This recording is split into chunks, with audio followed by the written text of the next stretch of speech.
Greetings, students, and welcome to this special edition of The Professor Travel, Domestic Edition. I'm your host, The Professor Travel, coming to you from Orange County, California. This is the website, the vlog, and the podcast that you come to in order to learn more about different travel destinations. This is where you come to in order to discuss them as a community. Hopefully, this will inspire you to travel more and ultimately to enjoy life more. Now, you can reach me at a variety of different social media sites, including, of course, my website, which is at theprofessortravel.com. On YouTube, on Facebook, and now on TikTok, you can reach me at The Professor Travel. If you're an Instagrammer, you can find me there at the professor, the underscore professor underscore travel.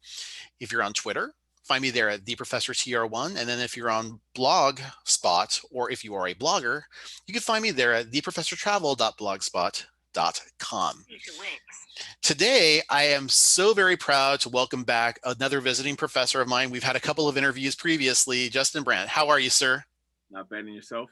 Oh, I'm wonderful. Thank you so much for joining me. I really appreciate it. Now, for the benefit of my students and for those who maybe haven't seen your previous videos, can you tell us a little about your background, some of your educational credentials, and maybe a couple places that you traveled? Okay, so I'm a undergraduate alum of Seton Hall University, a master's alum of University of Phoenix. I'm currently marketing manager for the British Medical Journal. And as far as travel is concerned, I've been traveling since I was 4, thanks to my mom working for Continental, now United Airlines. I've seen a great deal of the world, and as I got older, I started traveling more and more, up to about 4 to 5 times plus a year. And if COVID didn't wreck our lives, I combined with work had 10 trips planned going into 2020. Oh, man. I hate that.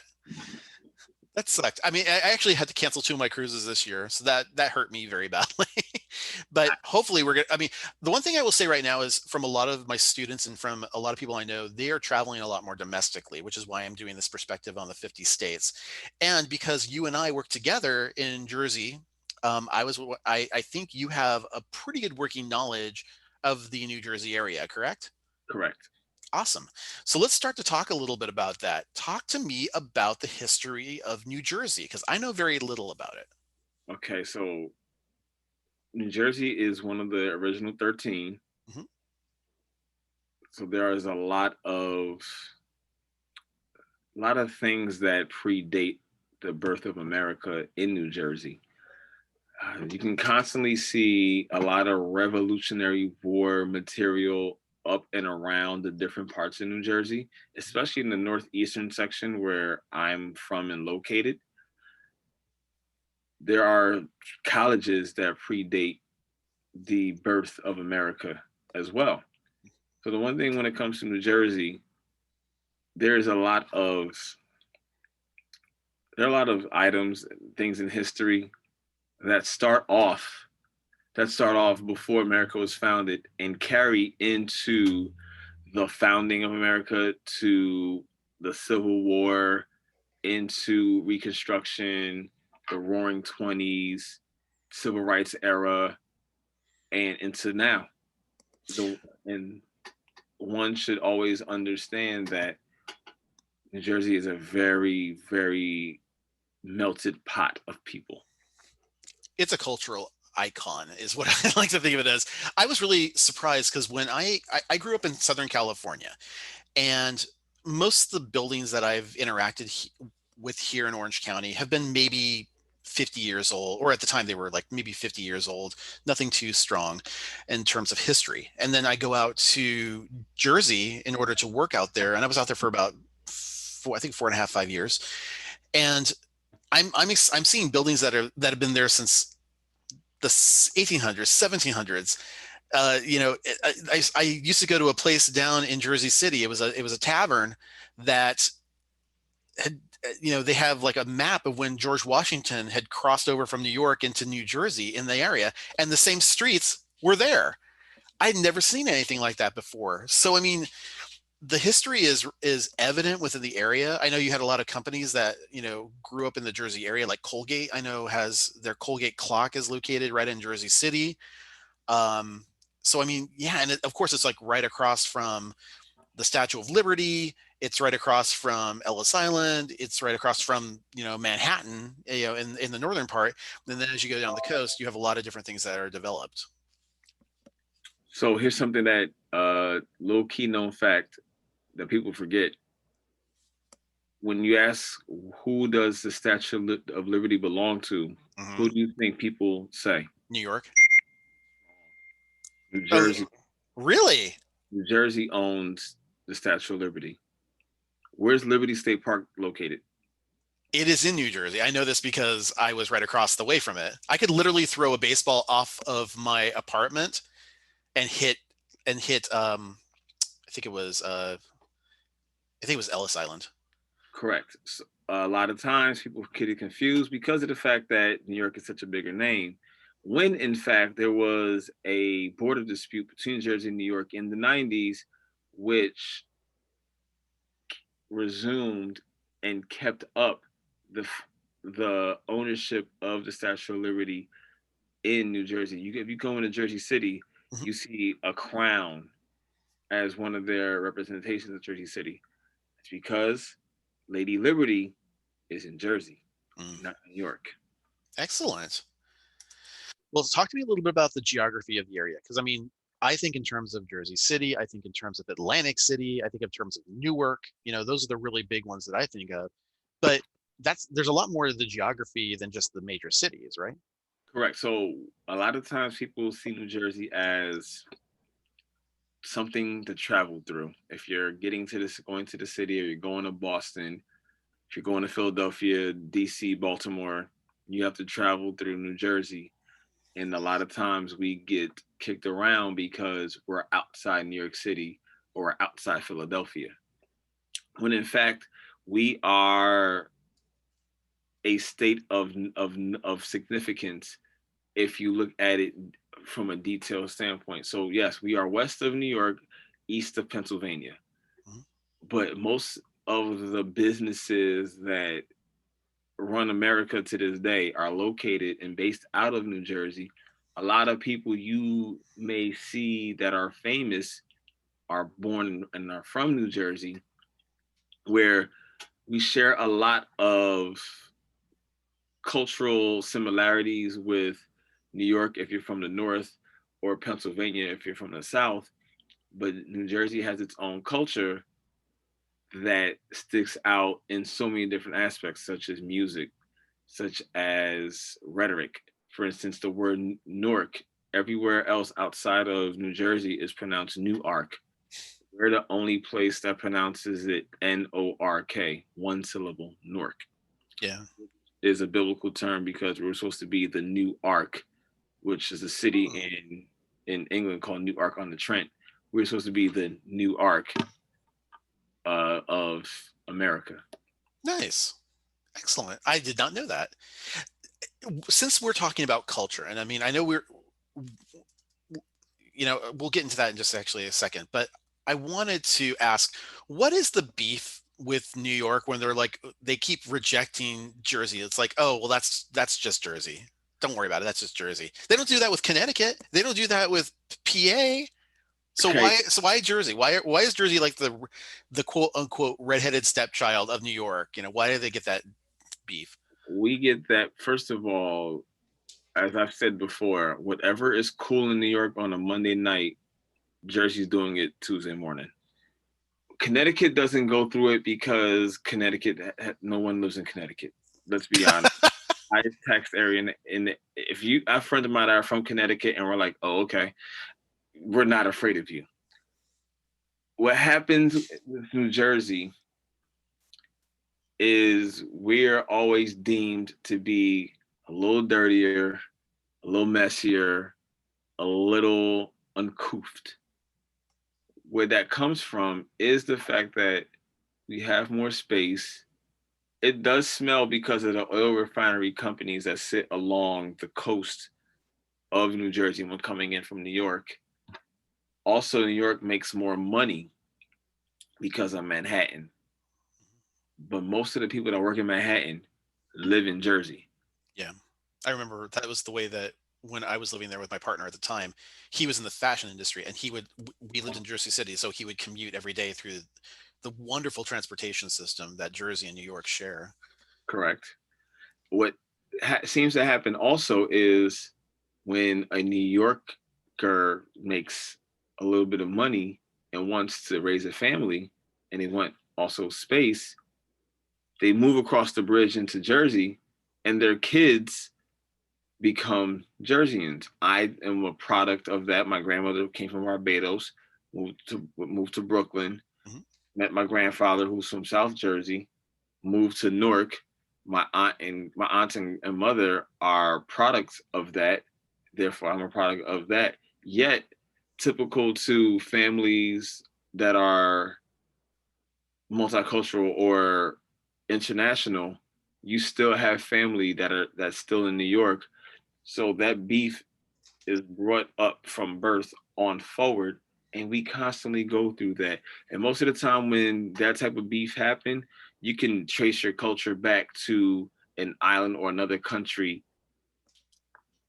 within a couple generations, because as we talked about being the melting pot, we understand the thing about the tri-state area that I'm talking about: Jersey, New York, Connecticut. We have cultural ties to other countries because when they land here, we don't leave. Sometimes people leave out, but the home base of people stay here. And when New Yorkers want to move but still be close to the city, they move to Jersey. Excellent. So there have been a couple of weather issues over the last couple of years, I know. I just missed out when Hurricane Sandy had come and crashed against the area there. Um, it was devastating. But for the most part, I loved my time in Jersey because again, you got the chance to see all the seasons. It was really spectacular. They had beautiful springs. They had like I could see the cherry blossoms bloom all over the place there in Jersey City, especially. I remember the summers were they were a little humid, but that's okay. That's expected. You're right on the waterfront there. It's really kind of cool. Um, in the fall, the leaves are falling. They have you get the rain, and you're expecting the rain, and then in the wintertime it's it's winter, but it's not intolerable, if you understand what I mean by that.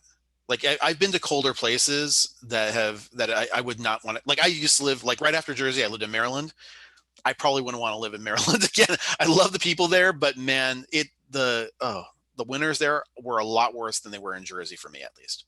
Just shocked to hear that because New Jersey is the only place that gets an earthquake, a hurricane, and a snowstorm all in the same year, back to back to back to back.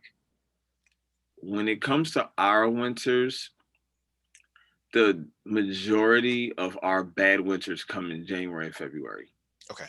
I really never experienced a lot a white Christmas. Actually, for a couple years, we had 70-degree Christmases. Hmm, It all depends on, well, with the weather these days, we never know. that's true. We also experienced a polar vortex where the Hudson was a skating rink, but Wow. then 4 or 5 months later, it feels like it's 103 outside and it's only 90, but the humidity carries it so much more. Because we sit on the coast, but in the Northeast, we have the luxury of experiencing all types of weather. And then when hurricane season comes, especially with Sandy, it goes up the coast and it could hit us, and it could hit us hard. And even times we'll get a snowstorm that looks like a tornado or a hurricane. We get nor'easters. Hmm. It's You have to live here to understand it. Now I can say off the top of my head, I remember three hurricanes and a superstorm that has hit our area. Nothing was as bad as Sandy, but we come with a raincoat, a shovel at all times. Funny that you mentioned that. It was in Jersey that I first. So when I first arrived into the tri-state area there, I went to go visit my partner at the time in the city, and I didn't bring a hat. I didn't bring gloves. I didn't bring earmuffs. I didn't bring glove. I didn't bring any of that stuff. And so I'm like, okay, well, I'll just go walk to his place in the city. It's the middle of winter, no big deal. I have a coat, so I'm fine. Um, No, I was not fine. That is a, I thought those were fashion things I wasn't going to need when I came out there. Man, was I wrong. And knowing that when I started working at the same place that we were working at the college we were working at together, I decided to, I had boots I would wear on the way to work, but then when I got to work, I would change out of my boots into like loafers and stuff like that that I would wear around the office. And I just kept the loafers in the office.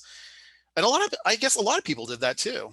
Correct. So I carried mine on my bag in my bag because you never know what you're gonna get. Plus, a lot of times, if it was a wet season, the water would get down into the subway or on the steps, and you don't want to be the one to slip and fall in rush hour. Yeah. That is embarrassing and can hurt the people behind you as well as yourself. It's something we all have to be prepared for when it comes to weather and climate changes. But we're also the same people that can get a 50 to 70-degree anomaly in January or February as well. It's just kind of crazy the way that happens. I Correct. do want to talk to you about the culture really quick. And before we start into any of the items I had listed on here, I want to ask you a question because when I came, when I was going to move out to Jersey, I come from Southern California. We're all very, very nice people here. We're all happy, Disneyland type people. And then I got offered this job opportunity to go out to this college that we worked at in Jersey. And I gotta admit, I was a little bit scared at first to do that because I kept hearing, oh, New Yorkers and people from New Jersey are like really in your face and they're mean and mean. And I went to one of my friends who I knew came from New York, and she's like, what are you talking about? They are not even close to me. What are you?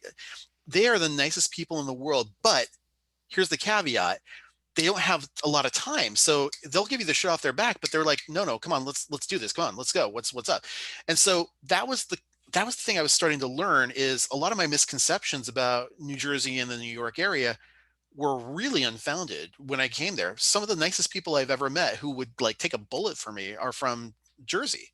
They're really, So, really wonderful people. so we rather avoid the bullet first Oh, if true, we, yeah, if, thank you. if we can. If you remember our colleague Vanika, Yeah. nobody would ever want to walk to have lunch with her because Vanika on lunch was Usain Bolt. She would move to go get lunch. You ever heard of a New York minute? It's 15 seconds. I've heard of it, yeah. I never knew what the term meant. New York minute is 15 seconds. We do not understand patience at all. And it's something that's brought up in us. So this is where New York and New Jersey share a lot of those similarities.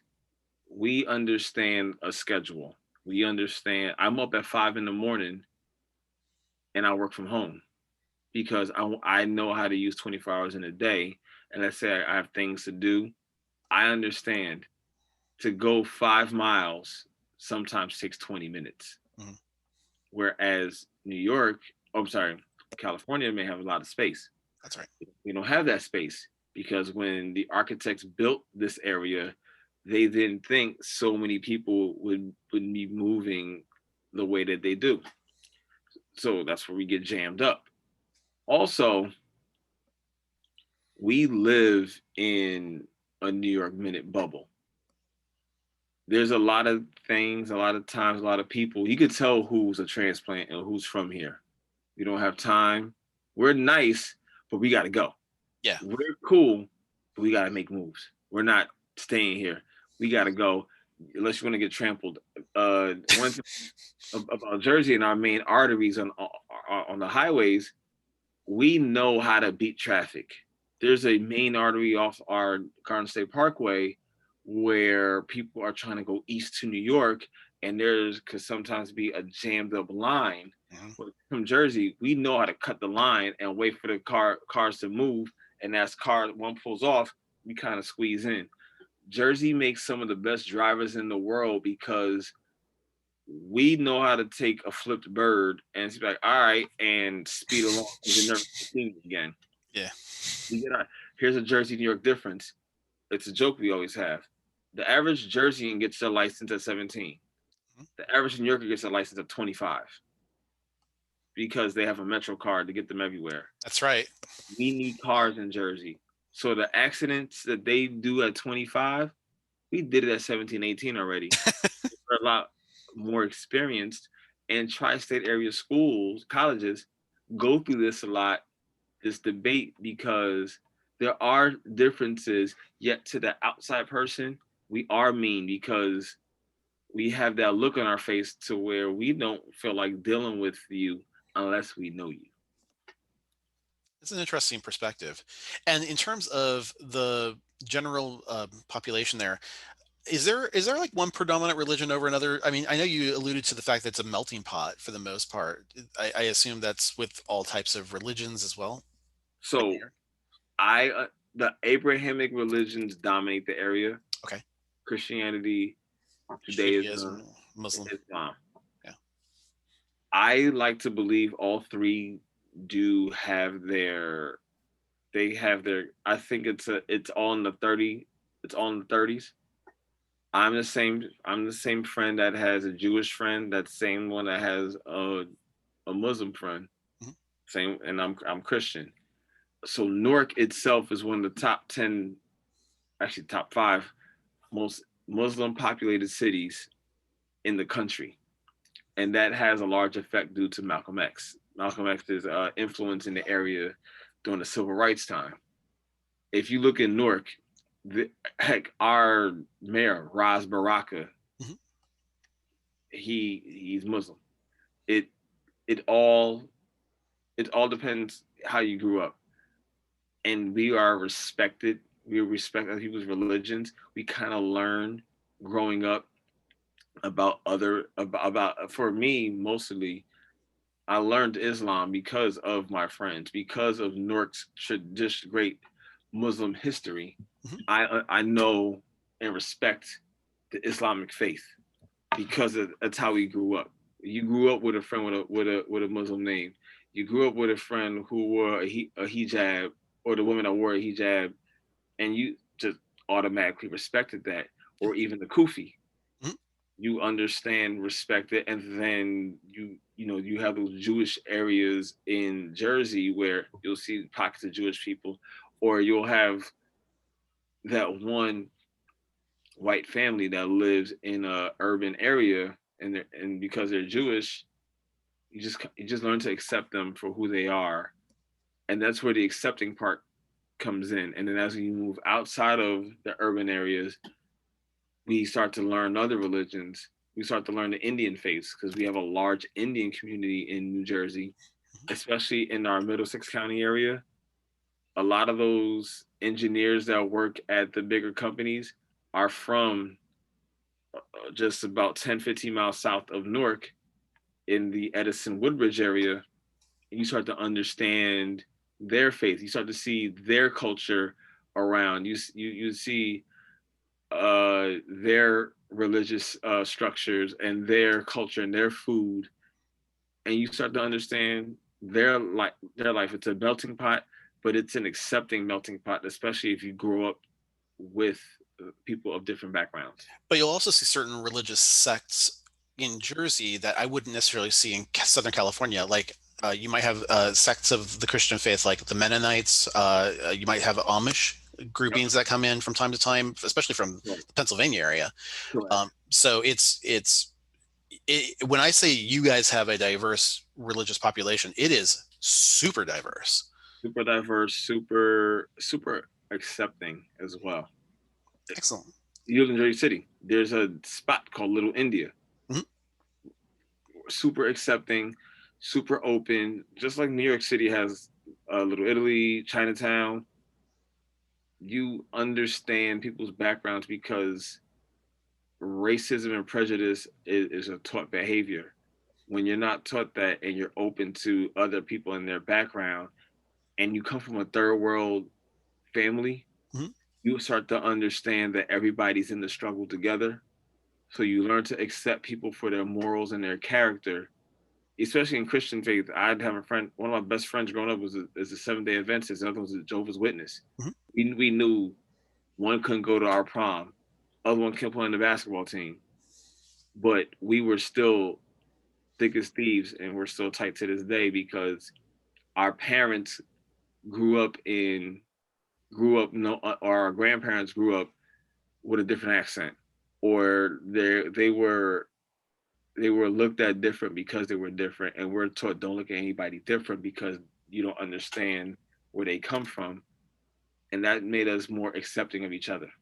Let's move on to art for a moment, because when I think of Jersey, I think of like street art and stuff like that. But the one thing I totally spaced on that you had brought up previously was the vast majority of the singers, like really super big name singers that come from Jersey. I mean, two of the ones that come off right off the top of my head are Bon Jovi and Bruce Springsteen. But I mean, there's a lot of people that, started in Frank Sinatra, for crying out loud.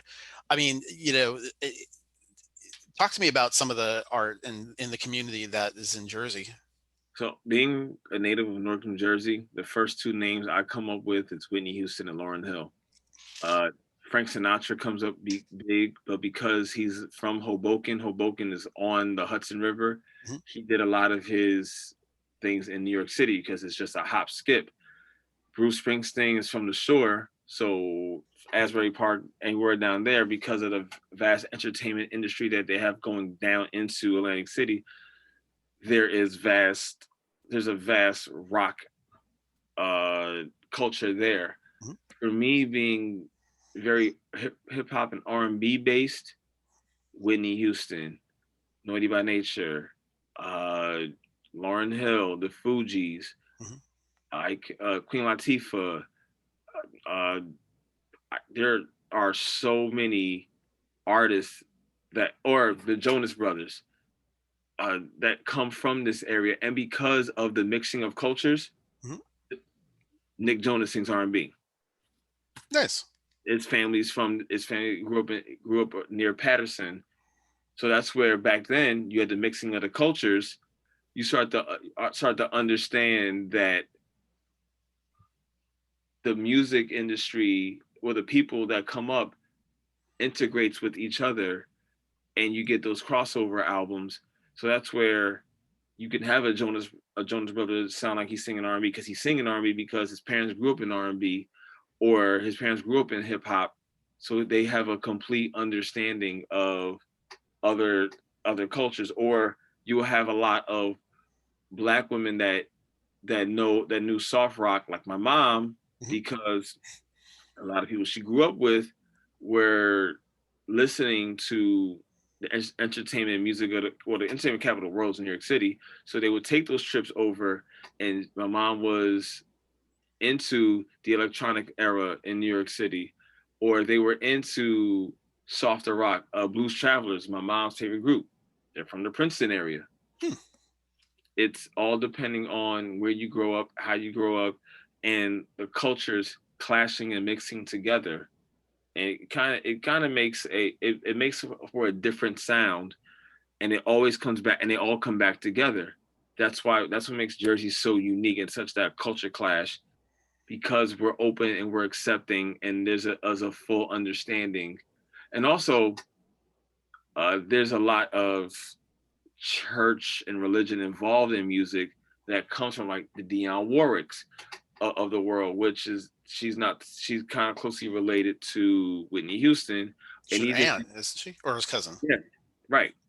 And even if you look at even the arts, Cicely Tyson, she has a high school named after her. She has spent time in Jersey. Savion Glover, uh, is a tap dancer. He's from Newark.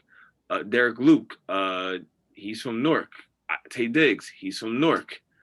Michael B. Jordan, probably one of the top 5, top 10 Actors, actors. yeah. He is Newark born, Newark bred, Newark to the core. And I say that because, to your point earlier, New York people look down upon Jersey as this funky little state, but there's a lot of rich culture that is Jersey born, Jersey bred. I want to definitely continue to move on the cultural landscape here, because language is part of that culture. And while there's a variety of languages in Jersey, the one thing I do want to take a pause for just a moment to highlight is accents, because Jersey has a very distinctive accent, and depending upon where you're at in Jersey, the accent could be a little bit different. It's Right. definitely different than New York, but Right. it's like how would you describe a person from New Jersey with the accent? Okay, so first you have to disseminate north and south. Yes. South is more Philadelphia, Hmm. so they will use Philly rhetoric, Philly slang, and more of a Philadelphian accent. I know it when I hear it, but being from the north, a lot of us sound like New Yorkers. A lot of us sound like New Yorkers, but there are certain things that will, certain words we'll use that has a northeastern feel to it. But if you said it in any of the boroughs, they wouldn't understand it. Coffee and coffee. New York would say so with the coffee. Jersey would say so with that coffee. Hmm. Our A's are different, whereas Boston is just all the way different. Or just that New England area is just very It's not different. even the same accent. Yeah. Like car, My parents are from outside Boston, so I get it. car, car and core. Our A's are a little deeper. Hmm. It's one, the mixing of all the cultures. You have Germans, Eastern Europeans, West Indians, Hmm. all put, and then parts of the South, all pushing into New York. And then when New York gets too full, they make their way into Jersey, and then the languages start to change because the landscape is different. We don't know. We know New York subways. We have train systems, but we drive. Hmm. Our we know what a jug handle is. A New Yorker doesn't know what a jug handle is What is unless a jug handle? when you are driving one way, but you want to go this way. The jug handle. Let's say you want to go. Let's say all right, you want to go this way, but you're going this way. Hmm. You got to go on this road, but you're going up. You get off jug handle. Oh, okay. A jug handle will take you off of the highway Like a above, turn. and it turns you instead of highway below going that way. So if you're north and you want to go west, you jug handle off and you go that way. I've never heard the term before, so that's kind of interesting. It's you sometimes see a highway from above with four jug handles. That was Hold on, born in, hold on to that thought though, because we're going to get into transportation in just a couple of minutes too, okay. because there's some really interesting stuff. But in continuing with culture, I definitely want to continue to talk about food, because there's a lot of things that originate from. I mean, saltwater taffy is a big thing that I think in terms of Jersey, that's more southern Jersey. The Garden State has a lot of crops. And by the way, it is called the Garden State there, and there's a good reason for it, and we'll discuss that in a minute. But the Right. one thing I've talked about with you before is the diner culture. Yes. There's a huge diner culture in Jersey. It's some of the best diners and dives, as Guy Fieri would put it, are in Jersey. Mom and pop diners are are a treasured a treasure for us. Let's say you're coming home late Mhm. or you're driving late and you're coming back from the city, which is mainly Manhattan, and you want to get a bite to eat because you may be inebriated and you had a good time, but you're a little hungry, or you're coming from the shore. Notice Sure. the shore, and you're looking to catch a quick bite, but it's a group of everybody. You go to one of these mom and pop diners, and it's some lady behind the counter. You have a college student working, working to pay off bills. They're all pretty much stacked in these seats. Or let's say you're in Hoboken. Hoboken has the Guinness World Record of most bars in the zip code. Let's say you're leaving a bar in Hoboken and you want to catch a slice, or you really have a taste for your favorite diner. Mhm. 24-hour diner started in Jersey. I promise you, it probably started in Jersey. And on one block is one. Let's say you have a pizza shop on one. You may have a soul food spot on another. Mhm. You may have a regular Italian delicatessen up another block, or you have a hamburger all American place on a block ahead. It's due to the driving culture, driving from the south going up north to Boston. People will pull over and crash at one of these diners just to catch a quick bite before going out. Let's say you're driving all night, you just want to get something quick to eat. Mhm. Jersey's that drive-through state. If you're going into New York, you can stop in Jersey, especially in the garden part, which all of our crops are. Garden State is mainly named because outside of the urban areas, but not as far south as Camden or Atlantic City, is that vast land of farm. And that picture you have of me, I'm actually in Princeton at a farm. That's actually farmland in Jersey. A lot of people It's a great picture, by the way. appreciate it. There's the number one cranberry source in America is in Cranberry, New Jersey. It's right off the turnpike. Literally, the town is named Cranberry And for good reason. for a good reason. If you was a drive, once you drive past Rutgers on the turnpike and you were window watching, you see nothing but farmland. A lot of those big businesses are down there, and that's where a lot of our, I'd say, cheaper houses are at because it's nothing but space and blue ribbon schools. So Excellent. Yeah. when you think about Garden State, don't look at the Northeast, the Southeast, the Shore, or Atlantic City. Look at that big, vast middle part. That's where the garden is at. Or if you want woods, look at the north. Well, anywhere outside. Once you leave 5 miles outside of the urban area in the Northeast, there you can jump in a car right now. I'll find you a dead carcass, a deer carcass on the roadway because the You're now woods moving into the wooded area up north. they're, Yeah. the wooded area of north, which has a lot of George Washington's footprints still on there because the woods stretch all the way from here to eastern Pennsylvania. Yep. So It really amazes me that they haven't, like, the logging industry hasn't cut stuff like that down, or there's been a halt to that. But I want to digress really quick. Let's get into sports really quick because I think Jersey has a very unique situation. You have like the one main hockey team. So you have the Jersey Devils, but then right, a lot of the other sports, whether it's baseball or football or basketball. anything, yeah, basketball, they're all, even the Nets now, they're all outside of Jersey. Right. So what's going on with that? So we have the first of all we have the weird situation of the two of the three professional New York State football teams that play in New Jersey, but they're maybe 5 miles off the Hudson. Mhm. We couldn't even get one. It's the land space is in Jersey, but the name New York rings a better bell. See, that pisses me off. And I'm going to share like my own little gripe about that. Coming from Southern California with my students, you may know, I I've grown up with the what used to be the Anaheim Angels, and then they became the California Angels, and now they're the Los Angeles Angels of Anaheim, which really doesn't roll off the tongue very well. Right. So I don't like it when someone else, especially with Los Angeles, because they already have the Dodgers. I don't like it when another geographical region takes control of someone else's team. That to me is that's just like it just gets in my skin a little bit. I don't know. I guess there's some financial benefits to stuff like that, but I don't know.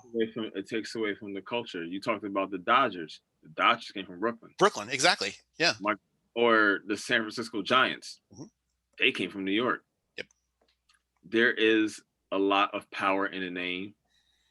Or the Super Bowl that was like 6, 7 years ago. Mhm. That was in New York. Yeah.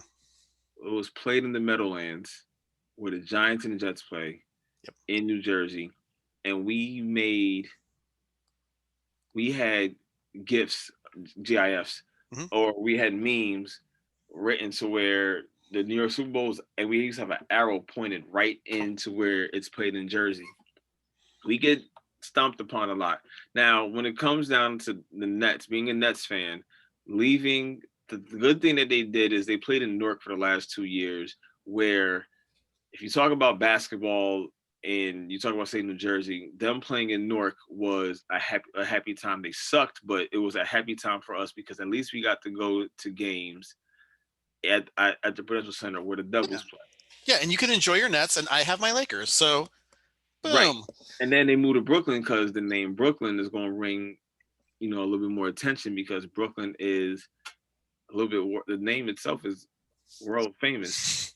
Yet it's all about a dollar. Now we have our college sports. Yeah. We do have Rutgers football, which is in the Big Ten. So they do receive a lot of big name notoriety. Yet Seton Hall basketball has been ranked the last couple years. Shout out to my Pirates. Princeton in the Ivy League, Mhm. and I believe those are your main top division. Top division. Rutgers, Princeton, and Seton Hall are your top Division 1 colleges. So there is some. You do get some type of NJIT. I Oh, yeah. apologize. Oh, NJIT and St. Peter's. Okay. My apologies. So there are some main top players, top level sports Mhm. in for college, but it's nothing the same to the point where it was in the '90s, where you had the Nets and the Giants and the Jets playing in the same area, Yeah. and the Devils all in the same Meadowlands area. It won't be the same, but maybe we'll get something back. You never know. That's true. And then you guys don't have any state holidays specific to your state, right? Nothing that really rolls off. Nothing that comes Like off there's the federal holidays, but not state ones. no. Okay, cool. So let's take a look at the population map really quick here. So all the areas in the dark red are the ones that appear either like right over in this area near Right. the New York City. Manhattan Island and Long Island, stuff like that. Right. That makes sense that those are huge population circuits. In fact, I think, correct me if I'm wrong, but they used to say that Jersey City and West New York, which are both Hudson cities County. right in the Hudson County area, that was kind of considered like the sixth borough of Manhattan because it was So like so hard, so huge. Hudson County, which is literally a strip of land that lines up the Hudson, Mhm. people consider Jersey City to be the sixth borough. A lot of Jersey Cityans do have a thick New York accent. Uh, it the re, well, the it's a Manhattan is a magnet. Mhm. So what that area is the highest, most densely populated area in the country. We're stacked up on top of each other. That's why parking rules are always in effect, because everybody has a car. There are buildings. I live in a studio apartment on top of a two-family home because I need to be near the city. We live in an area that we're really literally stacked on top of each other. And currently, I'm looking to move down to that little hook of underneath Staten Island because I want my space. But yeah, it's that that where Staten Island, you look right around top of the shore. Yeah, that's what I'm looking to move because that's where it's where I live now. So it's just heavily populated, and with Yeah. being so close to the city, no one can literally breathe. Everybody is always somebody out, and then when New York City never sleeping, people are always out, especially in that downtown Jersey City area where you worked at. The mall parking lot stays open all night Yeah. because you have to. I often, if I went to Manhattan, I'd park my car there and then jump into the city. Yeah, because and we'll get into this in just a second. There's a major train station that's right outside the Jersey City area. I mean, and that's the PATH train, and we'll talk about that when we get into the Port Authority in just a second. Okay. But before we leave this page, I do want to highlight this little green section in the red that you were talking about earlier, right in the center of Right. Jersey. Right. That's really where you talk about the Garden State. You have a lot of things that are very specific and very strategically grown there because you're maximizing the use of the land within that area. It's really Correct. fascinating. It's like there's a plan. There's a very specific plan for the way in which crops are grown here. They don't grow things willy nilly. They grow things that are specific and strategic that help to cultivate the land, that help to differentiate Jersey from other places within the country. That's like you were saying, the like one of the largest cranberry production bogs is located right there in Jersey. So So if you really want to start where the Garden State is at, yeah. and if you could, I would suggest if you took your mouse Mhm. and you started up further up. So you see where that green area is at? Yeah. You drew a straight line up, right about underneath Staten Island. Oh, So no, underneath a little bit, over a little bit more center. okay. Here, Now go up a little bit. here. All right, right there. Boom. If you drew a line like further going towards Pennsylvania, but not all the way. Mhm. And then you went straight down. The entire middle region is where the garden is really at. That entire region is where the garden is really at. Whenever people talk about the garden state, that's that part on the turnpike where there's nothing but space and crops. Yeah. And one of the things I remember about living in even the places populated as Jersey City, and I'm told the same with Atlantic City too, is Correct. you would have people that would, bring their crops into those areas. You'd have farmer markets that were popping up all over the place and street fairs where you can get fresh produce and people are just bringing this stuff up every week and you just go out there with your little shopping cart and get whatever you want fresh That right out of the ground. that was my grandmother's era where they were getting these crops, like you said, a week, and they were trucking them up from the middle of New Jersey. Mhm. They had a great system. They were outside. They were fresh.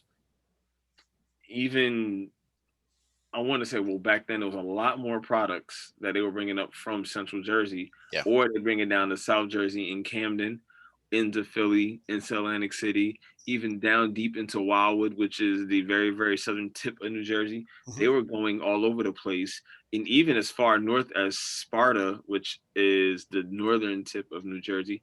Those trucks would go all day, all night, everywhere. The key fact, known fact, Jersey is 4 hours long, tip to tip. A lot of people don't know that as well. Oh. And yeah, those products will go all over Jersey as well as the local state areas. I think what's going on now is that a lot of supermarkets are buying those products up from the directly from the growers. Because if you remember, like, and this is still the same in some of the areas of New York City, specifically in the Manhattan area, you have like specific shops, like a cheese shop here or a butcher there or something like that. They have specific locations that used to be prevalent in, you know, 20, 40, 50, 100 years ago, where people would just go to your bakery in order to get bread, and you would just go to your butcher shop in order to get meat, and then you would just go to your produce place, or they have a produce cart that came through the area where you get produce from. Those things have changed now. They're not, the supermarkets have come around, and I'm not sure whether that's a good thing or a bad thing, but I will say that it's changed the culture of the way in which a lot of things run. It is, and I can tell you, even the farmers the farm I was on Saturday. There was a line for people to go apple picking and things like that, but then there's a line for people to shop and pick up their produce straight from the farm, Mhm. straight out the ground, and that's how they make their living. They actually literally they run their fruits right out the ground. They do a good job at it, and it's something that Jersey will never lose because they understand their garden state. Absolutely. Now let's talk about the economy of Jersey, because there are a lot of things that are really interesting on this. Um, RWJ Barnabas. I didn't know what that even stood for until you told me that the J is as in for Johnson and Johnson, right? Correct. So And Robert Wood Johnson found help and his brother helped found Johnson and Johnson. excellent. And so obviously Johnson and Johnson, a lot of the pharmaceuticals are very big in Jersey. Rucker is obviously a big hire in Jersey. The Campbells, which is the soup company, they are located in Jersey as well.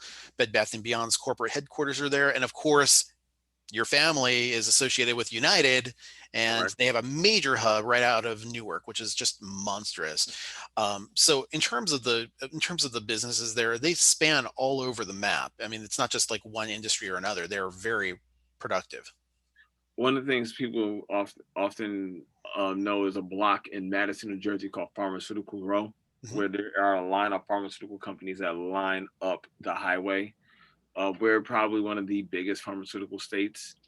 One of them, Johnson and Johnson. I think we've discussed it before. Johnson and Johnson, Rutgers, and RW Robert Wood Johnson are all connected. There are some hospitals that are owned, but now by Rutgers. There are some RWJs that are owned by Rutgers. Mhm. Rutgers and Johnson are located in the same city of New Brunswick. Their main hubs, which are not too far from an RWJ.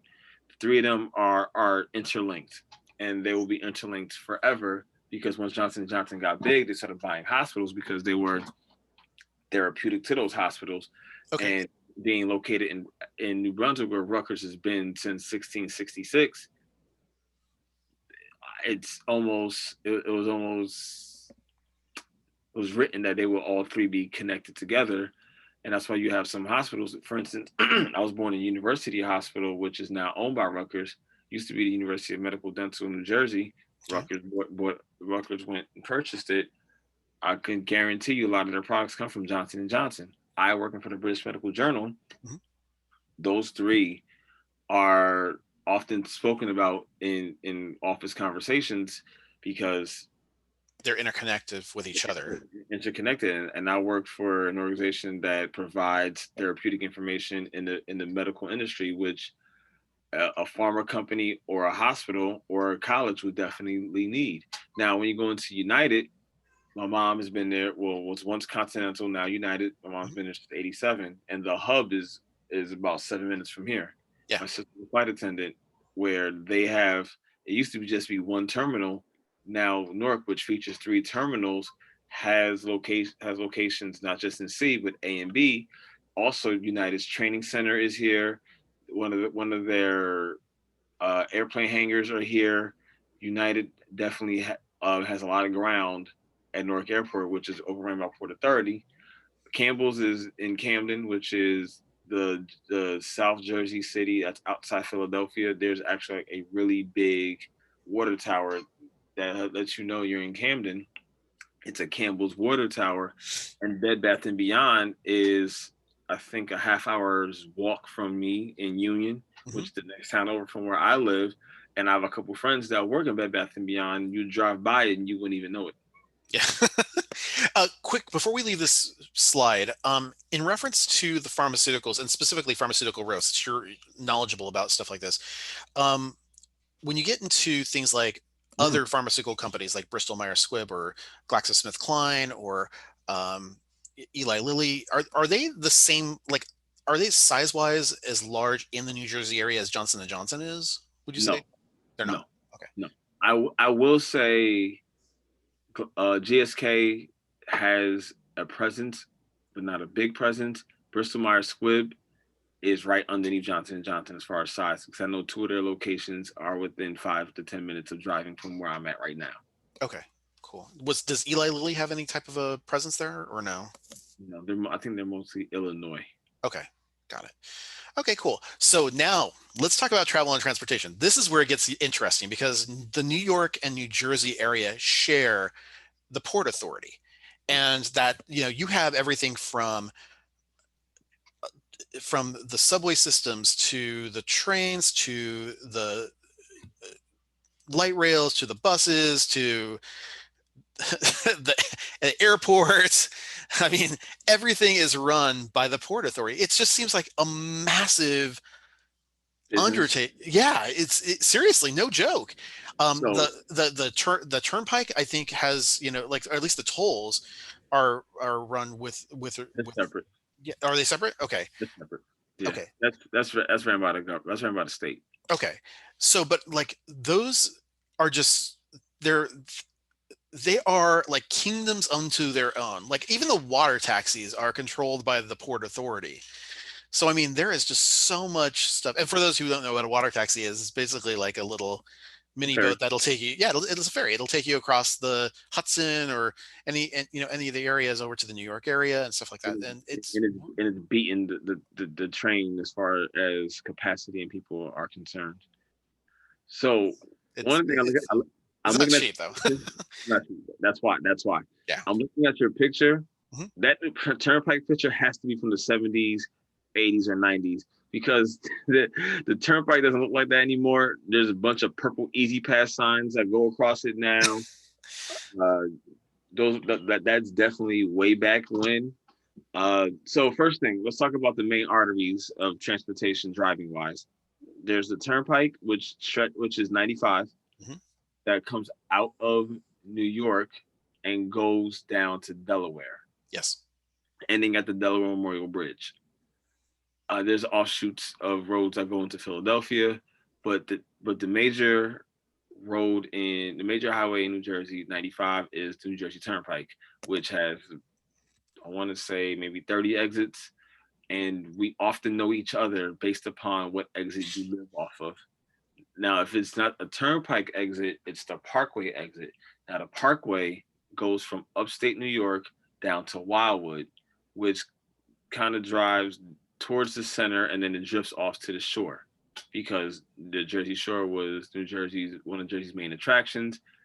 You also kind of understand where you are based upon your parkway exit. I'm 140. I know my grandfather's from Wildwood, that's exit 0. I had a friend that's from upstate New York. You had to go into up to 160 into the New York Thruway to get up to see her. Can we stop really quick right there with what you're saying? Because I another point of culture. You guys over in Jersey use numbers in order to delineate exits, whereas we have them over here in California, but we don't say get off at 5 or get off at exit 27. We say, oh no, get off at Westminster or get off at Euclid or get off at Slater or something like that. I mean, it's just a different culture in terms of that, I think. So I think, well, mainly that comes from the turnpike. For instance, we have a Six Flags, which we like to pronounce Great Adventures. It's actually Great Adventures. That's exit 8A. Rutgers is exit 9. You just know that off the top of your head. You know Camden's exit 3. The airport, which is my exit 13. Or if you, I think those are the main ones that you would just know off the top of your head. Or if you go in, you're going to end up on the George Washington Bridge. You just know these exits off the top of your head when it comes to the turnpike. And if you go all the way through, you end up in Delaware. When it comes to the parkway, oh, we know that Asbury is exit 100 or 102. We know Long, which is a beach point. We know Long Branch is exit 105. I know I'm exit 140 because one of Jersey colleges, King University, is also that same exit. We know the numbers because we see it so much, and because we're such a fast culture, you may not have time to say the entire name, but if you say the number, That's what it is. You're saving time. Right. For instance, Newark is 145 because Route 280 goes right into Newark. Or that's the same exit supposedly for Seton Hall, but it's actually 144, but that's a whole cultural thing.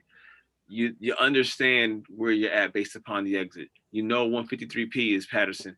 You kind of, when you grow up in Jersey and you see these numbers over and over again, you know it by hand and heart to the point where you don't even need a GPS anymore unless it's a little street that you're not familiar with. Well, and one of the things, like people say, and I'm terrible about this, when people said, "Oh, you can't miss it." That's the biggest curse that anybody has ever placed on me is to say you can't miss it because I will tell you, You're gonna miss while it. yeah, while the avenues go one way and the streets go another way, it always screws me up.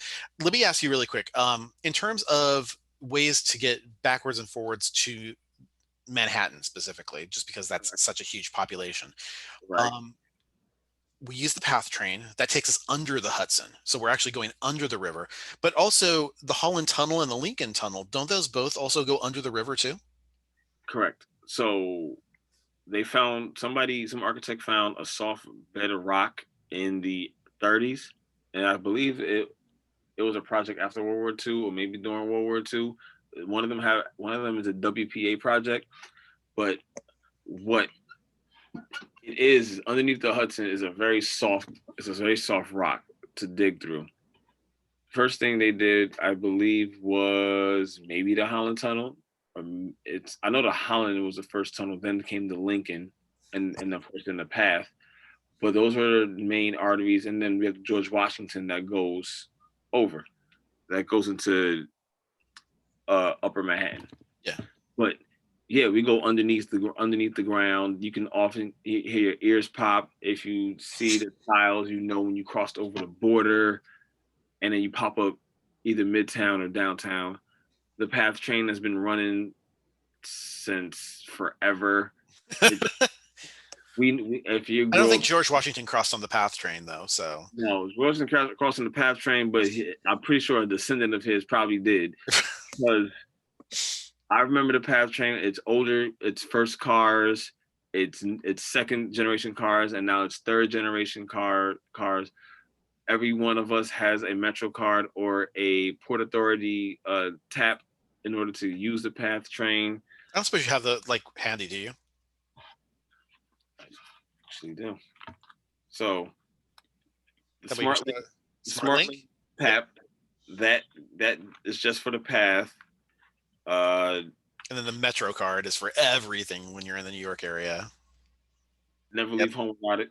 Yep. And it always looks the same. That card has not changed in like the past 20 years, I don't think. No, in the past 20 years. And special ones came out during when the Super Bowl was here. But I have visited friends in other parts of the country, Mhm. and in their phone case, still to this day, The is a Metro Metro cards. card behind their phone. I have that. I have a Metro card, and I haven't been to Jersey in like 10 years. So I still have a Metro card, and I still have an Oyster card from when I was in London, both of which kind of function the same, you know? Right. And we all get our subway system from London. It's the same. That's why New Yorkers don't get their licenses till they're 25 because a Metro card will bring them all around the city. But once you get off the PATH train and you're in Jersey, you are now in the hands of New Jersey Transit, which to a New Yorker is a foreign word. Yet they will often get tickets like this Mhm. to get around. I actually have an application that holds my monthly pass on my phone, so I could just show my phone. And New Jersey Transit, which is a bus and rail system, runs all over New Jersey. And if the train doesn't touch it, a bus will. Some people take the bus into the city because buses have their own lanes. Some people like me are a train first, train last type of guy, and I love the system that I ride upon because it's It's quiet. really efficient. It's really super efficient.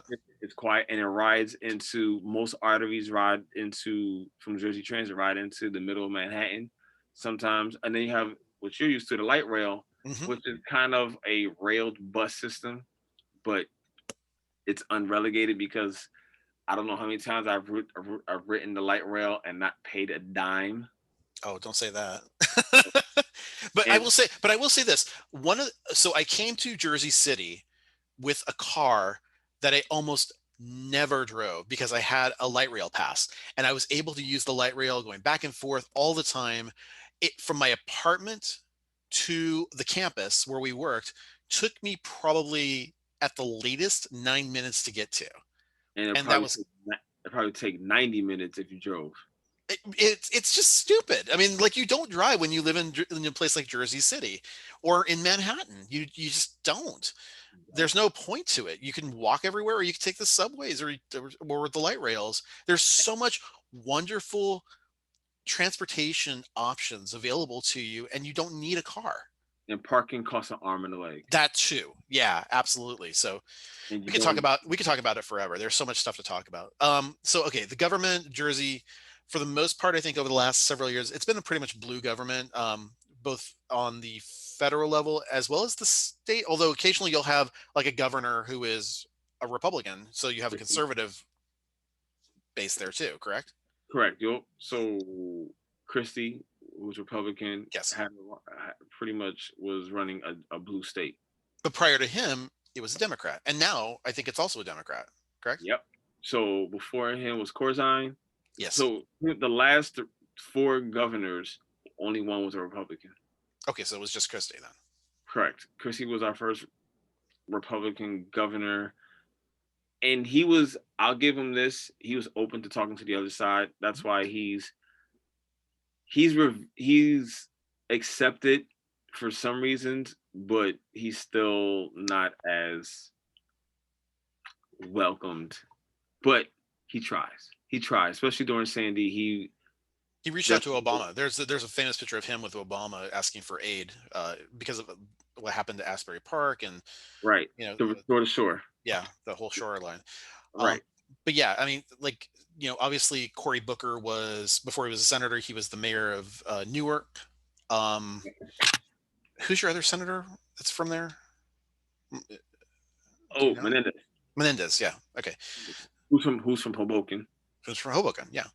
So I mean, you Yeah. definitely have a very blue culture, and again, that's probably because you got such a diverse culture in that area, and the majority of the state is the population is clearly in the north. Even if there was some pockets of conservative rural areas, they have no chance to get their voice heard because of the huge population centers. But speaking of the Garden State, okay, so yes, Jersey's known for cranberries. Jersey's also known for a lot of produce. It is a garden state. Apples, like we talked about before, blueberries were something I found out also really big there in Jersey, and peaches as well. Although I think peaches not as much as like Georgia, for example, but like it just seems like you don't hear about the produce as much, at least on my side of the country from Jersey, but it's very, very prevalent in Jersey. It's all that middle, that big, humongous central part of Jersey holds all of those products. Mhm. The main middle section of New Jersey is where you find our garden. But because of notoriety, you hear about the city, the what goes on in the cities of Jersey, but you never hear about Central Jersey, and it goes on like that. And they would love to keep it like that. The farm I was on, the apple picking farm, Mhm. there are apples all over the place. Sunflowers. We really have. If you go in that Princeton area, it's very farm like, unless you take a trip into our capital, Trenton, which is probably another 20 mile, or I'm sorry, 10 miles down from Princeton.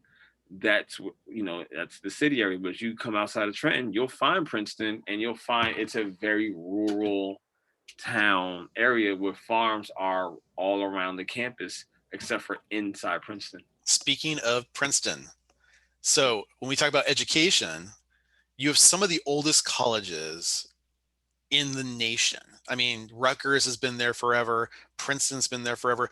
The oldest seminary, I think, is like there as well. It's just you have just such vibrant school systems. Seton Hall has been there for a long time. Uh, Fairleigh Dickerson. I mean, there's What's tons of them. another top level college institution that plays college sports? The reason why we have, because of 13 original colonies, obviously we're gonna set up shop right in Jersey, where Rutgers was once asked to be an Ivy League and they famously rejected it. Seton Hall's 1856 by a bunch of nuns. There's actually a lot of schools related to Seton Hall that are around. If you ever see or hear the name Elizabeth Ann Seton, who was she was a saint. She's now a saint. She has her footprint when it comes to religion in this area. We have a lot of colleges, not just the state-run Tons. colleges like Rutgers or the counties. We have a lot of smaller colleges in the area because of so many the people. We have so many people. Colleges pop up and they're growing. The school that's near me was once Teachers University of Newark. That went to Kane College, now Kane University, and they have a major plot of land that they're only going to grow bigger and bigger. But the more people we get in New Jersey, the more schools will pop up. And I'm waiting to see the day when we start to overtake the northwestern part of New Jersey, which is nothing but trees and land, to clear out space. I'm calling it now, but you'll probably see GSU, a Garden State University, coming up really soon. There's nothing in the works, but I can only imagine there being a Garden State U. Yeah, We I can have a see that. we have a Heck, Thomas Edison University already, we which worked we worked for a university out there. I mean, we were like there are so many colleges in the Garden State. It's mind-boggling. it all comes down to the amount of people we have located. And because they're all jammed into these corners, the more people that come, the more colleges are going to pop up. Small, big, large. One of our one of our treasured people, Thomas Edison. We have a Thomas Edison University, which is an online institution, but the fact that Thomas Edison's greatest work came from when he was in Jersey is a big sign of that. Absolutely. And then in terms of safety and security, obviously New York is the one that was known for 9/11, but a lot of the challenges that you have bleed over into the Jersey side. Talk to me a little bit about in terms of safety and security. Are there any foreign or domestic terrorism threats that you're aware of that hit Jersey? Of course, the name of Newark Airport is Newark Liberty International Airport because Flight 11 came out of Newark. Mm, Flight 11 went up, hit a UE, and went over the water and hit the tower. crashed into the tower. Yeah. A lot of what, like you just said, the correct term is bleed over. Yeah. We have a lot of foreign threats. You should remember this. You always saw a U.S. Army guard or a Port Authority cop in our areas during high terrorist times because a lot of people that will want to strike against New York stayed in Jersey. One of the 9/11 hijackers stayed in Paterson, New Jersey for some time. Yeah. A lot of them will hide out in New Jersey but attack New York. And when they can't get to New York, they'll just sit it right in Jersey. One of the FBI buildings are in Newark. The FBI building in the area is in Newark. It's right next to City Hall. Mm. We have a history of domestic and foreign threats or even crime. Famous killer who is revered amongst liberals is Assata Shakur, who is Tupac Shakur's aunt, who Mm. lives in Cuba, who famously killed an NJ state trooper when approached, and a manhunt was led based upon her actions in Jersey. Newark for the longest time was known as the car stealing capital of the world. Any red car or Honda Civic in the 90s was joyridden around because it was almost it was almost culture that every kid in Newark knew how to pick a lock, Mm. especially with a Honda or still a radio. Because we saw it. I grew up seeing cars on cinder blocks. I can constantly travel in New York streets and see donut tire remnants in the middle of the street. It's how we grew up. There's a heavy gang culture in the Newark area that stretches in all of the major city districts because there's so many people and the education system is overran. Some kids are not, for lack of a better term, left behind. And But let's also clarify that was when you were growing up, and now it's a things lot. things It's a have lot. changed, I think. It's a lot different. The charter school system is coming to take over. Mhm. There are a lot more school options and choices. Catholic schools are less expensive. Like So even Jersey City, when you were growing up, like famously, one of the people we used to work with had referred to Jersey City at one point because he was a police detective, I think, in Jersey City at the time. He said when you thought of Jersey City, it was just all wharfs and rats. And like when I was living there, I would never be able to tell that. They cleaned that city up so well, and it looks so amazing. And it's just like an extension of New York now. it got that way once 9/11 hit, and they started to fumigate out anything because they had to find ties to terrorists.